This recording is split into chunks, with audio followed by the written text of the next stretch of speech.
TV presenting धप्पा। जिंदगी में कुछ यादें दिमाग में छप जाती हैं, हमेशा याद रखने की वजह या तो बहुत खुशनुमा होती है या बेहद दर्दनाक और भयानक। आज ऑफिस लॉन्ज में टीवी पर चलती अशुभ चंद्र ग्रहण की खबर ने सुखदेव को उसके बचपन की ऐसी ही डरावनी याद में पहुंचा दिया था। कई साल पहले उस मनहूस दिन वो अपने दोस्तों के साथ छुपन छुपाई खेल रहा था कि तभी सुखदेव को एक साया उनकी तरफ देखता हुआ दिखाई दिया। पहले उसने सोचा कि उसका ही कोई दोस्त छिपा हुआ है, लेकिन जब भी सुखदेव ऐसी जगह पहुंचता जहां उसने उस साये को देखा था तो उसे वहां कोई नहीं मिलता। थोड़ी देर बाद उसे अपने पीछे किसी के हंसने की आवाज आई। पीछे घूमते ही उसे कोई नहीं दिखा। अभी वो 2 कदम आगे बढ़ा ही था कि किसी ने उसकी पीठ पर हाथ रखा और आवाज आई, धप्पा। सुखदेव फिर पीछे मुड़ा तो चमकती आंखों वाला एक साया उसे घूर कर मुस्कुरा रहा था। सुखदेव तुरंत ही चीखता हुआ वहां से भागा। रात में वो अपनी मां के पास सो रहा था जब उसे कुछ ठंड महसूस हुई। जब उसकी आंख खुली तो उसे अपने नीचे की जमीन हिलती हुई दिखाई दी। थोड़ा और ध्यान देने पर उसने देखा कि वो पानी पर पड़ा हुआ है और वो चमकती आंखों वाला साया उसे जंगल के बीच घसीटता हुआ ले जा रहा है। उस साये ने एक बड़ा लबादा ओढ़ा हुआ था और वो धीमी आवाज में कोई गाना गुनगुनाता हुआ जा रहा है। ऊपर पंखा चलता है, नीचे बाबू सोता है, सोते सोते भूख लगी। तभी वो साया एक डरावनी आवाज में बोलता है, आज इस भूख का किस्सा ही खत्म कर देंगे। सुखदेव डर से कांपता हुआ बड़बड़ाया, कौन हो तुम? ये मुझे कहां ले जा रहे हो? लेकिन वो साया उसे ऐसे घसीटते हुए ले जाता रहा जैसे सुखदेव ने कुछ कहा ही ना हो। कुछ ही देर में सुखदेव को एक खुले मैदान में ले आया था जहां कुछ सूख चुके पेड़ों के अलावा दूर दूर तक कोई नहीं था। सुखदेव ने आसपास देखा तो उसे अपनी उम्र के 4 बच्चों के कटे हुए सर और धड़ दिखाई दिए। सुखदेव का पूरा शरीर सिहर उठा। वो समझ गया कि ये वो ही काला साया है जो उसे दिन के समय दिखा था और अब उसकी भी बलि लेने वाला है।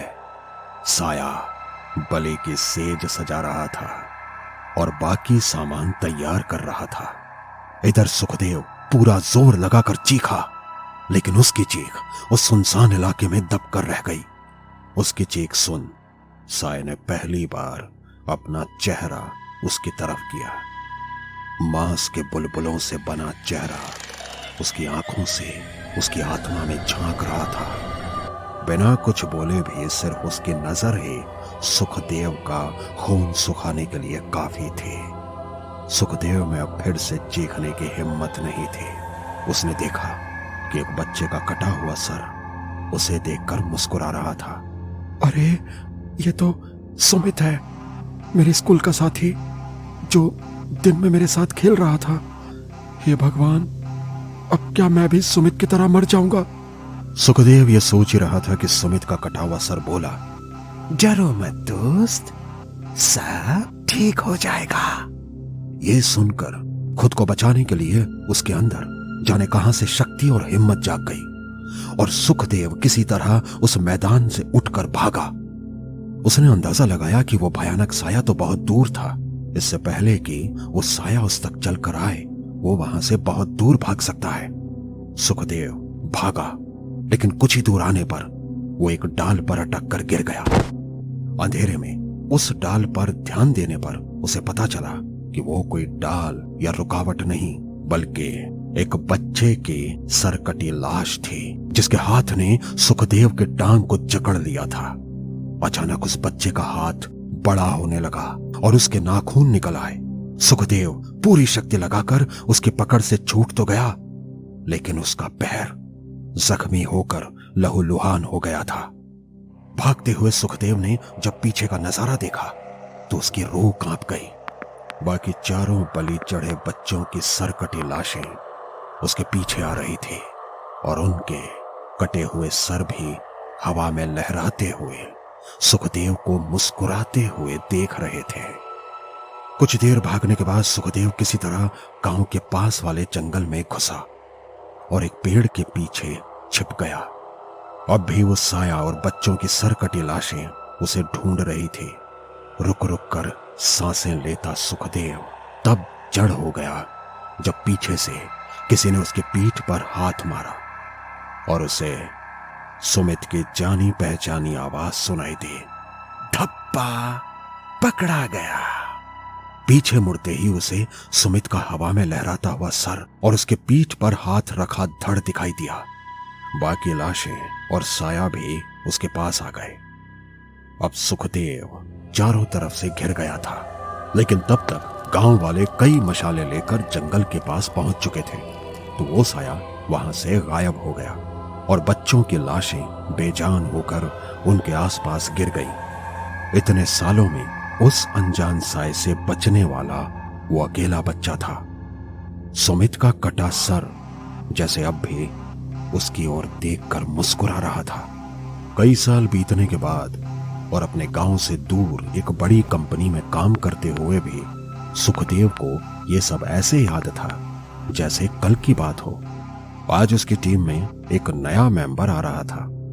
सुखदेव उसके लिए प्रेजेंटेशन और पेपर तैयार कर रहा था। बॉस ने सुखदेव को बुलाया और उसके नए कुलीग से मिलवाया।